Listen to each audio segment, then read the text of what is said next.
Chapter 48. The whole party were in hopes of a letter from Mr. Bennet the next morning, but the post came in without bringing a single line from him. His family knew him to be, on all common occasions, a most negligent and dilatory correspondent, but at such a time they had hoped for exertion. They were forced to conclude that he had no pleasing intelligence to send, but even of that they would have been glad to be certain. Mr. Gardiner had waited only for the letters before he set off. When he was gone, they were certain at least of receiving constant information of what was going on, and their uncle promised, at parting, to prevail on Mr. Bennet to return to Longbourn, as soon as he could, to the great consolation of his sister, who considered it as the only security for her husband's not being killed in a duel. Mrs. Gardiner and the children were to remain in Hertfordshire a few days longer, as the former thought her presence might be serviceable to her nieces. She shared in their attendance on Mrs. Bennet, and was a great comfort to them in their hours of freedom. Their other aunt also visited them frequently, and as always, as she said, with the design of cheering and heartening them up, though, as she never came without reporting some fresh instance of Wickham's extravagance or irregularity, she seldom went away without leaving them more dispirited than she found them. All Meryton seemed striving to blacken the man who, but 3 months before, had been almost an angel of light. He was declared to be in debt to every tradesman in the place, and his intrigues, all honoured with the title of seduction, had been extended into every tradesman's family. Everybody declared that he was the wickedest young man in the world, and everybody began to find out that they had always distrusted the appearance of his goodness. Elizabeth, though she did not credit above half of what was said, believed enough to make her former assurance of her sister's ruin more certain, and even Jane, who believed still less of it, became almost hopeless, more especially as the time was now come when, if they had gone to Scotland, which she had never before entirely despaired of, they must in all probability have gained some news of them. Mr. Gardiner left Longbourn on Sunday. On Tuesday his wife received a letter from him. It told them that, on his arrival, he had immediately found out his brother, and persuaded him to come to Gracechurch Street; that Mr. Bennet had been to Epsom and Clapham before his arrival, but without gaining any satisfactory information, and that he was now determined to inquire at all the principal hotels in town, as Mr. Bennet thought it possible that they might have gone to one of them, on their first coming to London, before they procured lodgings. Mr. Gardiner himself did not expect any success from this measure, but as his brother was eager in it, he meant to assist him in pursuing it. He added that Mr. Bennet seemed wholly disinclined at present to leave London, and promised to write again very soon. There was also a postscript to this effect. I have written to Colonel Forster to desire him to find out, if possible, from some of the young man's intimates in the regiment, whether Wickham has any relations or connections who would be likely to know in what part of town he has now concealed himself. If there were any one that one could apply to with a probability of gaining such a clue as that, it might be of essential consequence. At present we have nothing to guide us. Colonel Forster will, I dare say, do everything in his power to satisfy us on this head. But on second thoughts, perhaps, Lizzie could tell us what relations he has now living better than any other person. Elizabeth was at no loss to understand from whence this deference to her authority proceeded, but it was not in her power to give any information of so satisfactory a nature as the compliment deserved. She had never heard of his having had any relations, except a father and a mother, both of whom had been dead many years. It was possible, however, that some of his companions in the Blankshire might be able to give more information, and though she was not very sanguine in expecting it, the application was a something to look forward to. Every day at Longbourn was now a day of anxiety, but the most anxious part of each was when the post was expected. The arrival of letters was the grand object of every morning's impatience. Through letters, whatever of good or bad was to be told would be communicated, and every succeeding day was expected to bring some news of importance. But before they heard again from Mr. Gardiner, a letter arrived for their father, from a different quarter, from Mr. Collins, which, as Jane had received directions to open all that came for him in his absence, she accordingly read, and Elizabeth, who knew what curiosities his letters always were, looked over her, and read it likewise. It was as follows. My dear Sir, I feel myself called upon, by our relationship and my situation in life, to condole with you on the grievous affliction you are now suffering under, of which we were yesterday informed by a letter from Hertfordshire. Be assured, my dear Sir, that Mrs. Collins and myself sincerely sympathise with you and all your respectable family in your present distress, which must be of the bitterest kind, because proceeding from a cause which no time can remove. No arguments shall be wanting on my part that can alleviate so severe a misfortune. or that may comfort you under a circumstance that must be of all others the most afflicting to a parent's mind.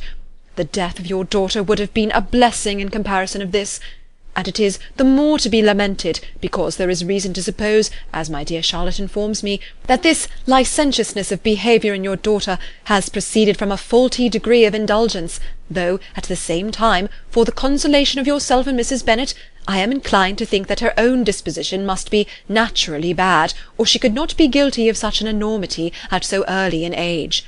Howsoever that may be, you are grievously to be pitied, in which opinion I am not only joined by Mrs. Collins, but likewise by Lady Catherine and her daughter, to whom I have related the affair.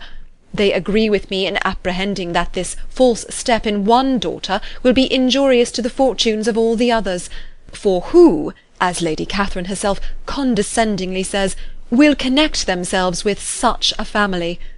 And this consideration leads me moreover to reflect, with augmented satisfaction, on a certain event of last November, for had it been otherwise, I must have been involved in all your sorrow and disgrace.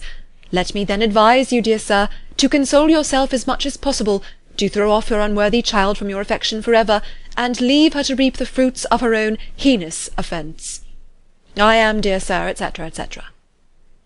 Mr. Gardiner did not write again till he had received an answer from Colonel Forster, and then he had nothing of a pleasant nature to send.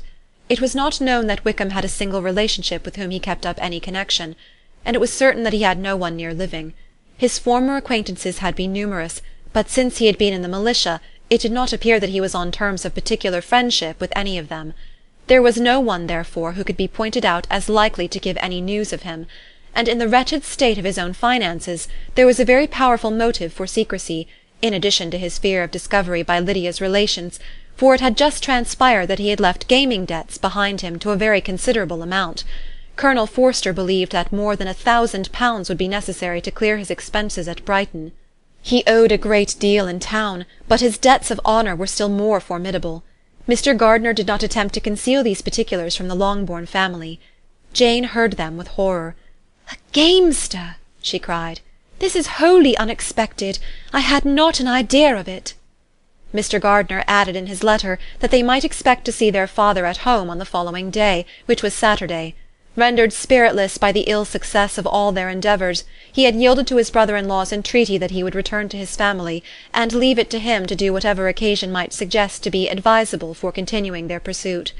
When Mrs. Bennet was told of this, she did not express so much satisfaction as her children expected, considering what her anxiety for his life had been before. "What! Is he coming home, and without poor Lydia?" she cried.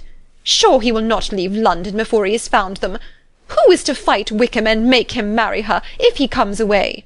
As Mrs. Gardiner began to wish to be at home, it was settled that she and the children should go to London at the same time that Mr. Bennet came from it. The coach therefore took them at the first stage of their journey, and brought its master back to Longbourn. Mrs. Gardiner went away in all the perplexity about Elizabeth and her Derbyshire friend that had attended her from that part of the world. His name had never been voluntarily mentioned before them by her niece, and the kind of half-expectation which Mrs. Gardiner had formed of their being followed by a letter from him had ended in nothing. Elizabeth had received none since her return that could come from Pemberley.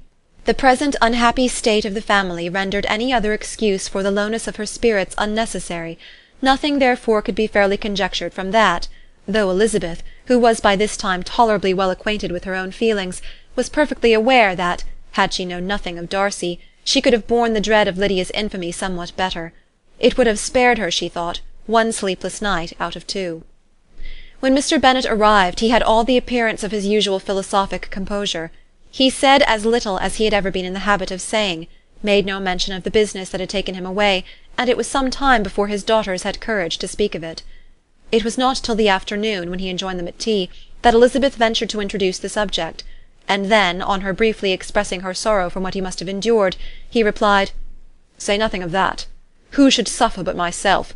It has been my own doing, and I ought to feel it." "You must not be too severe upon yourself," replied Elizabeth. "You may well warn me against such an evil. Human nature is so prone to fall into it. No, Lizzie, let me once in my life feel how much I have been to blame. I am not afraid of being overpowered by the impression. It will pass away soon enough." "Do you suppose them to be in London?" Yes. Where else can they be so well concealed? And Lydia used to want to go to London, added Kitty. She is happy, then, said her father dryly, and her residence there will probably be of some duration. Then, after a short silence, he continued, Lizzie, I bear you no ill will for being justified in your advice to me last May, which, considering the event, shows some greatness of mind. They were interrupted by Miss Bennet, who came to fetch her mother's tea. This is a parade, he cried, which does one good. It gives such an elegance to misfortune. Another day I will do the same. I will sit in my library in my nightcap and powdering-gown, and give as much trouble as I can. Or perhaps I may defer it till Kitty runs away. I am not going to run away, papa, said Kitty fretfully. If I should ever go to Brighton, I would behave better than Lydia. You go to Brighton? I would not trust you so near it as Eastbourne for £50. No, Kitty, I have at last learnt to be cautious, and you will feel the effects of it. No officer is ever to enter my house again, nor even to pass through the village. Balls will be absolutely prohibited, unless you stand up with one of your sisters, and you are never to stir out of doors till you can prove that you have spent 10 minutes of every day in a rational manner. Kitty, who took all these threats in a serious light, began to cry. Well, well, said he, do not make yourself unhappy. If you are a good girl for the next 10 years, I will take you to a review at the end of them. End of chapter 48.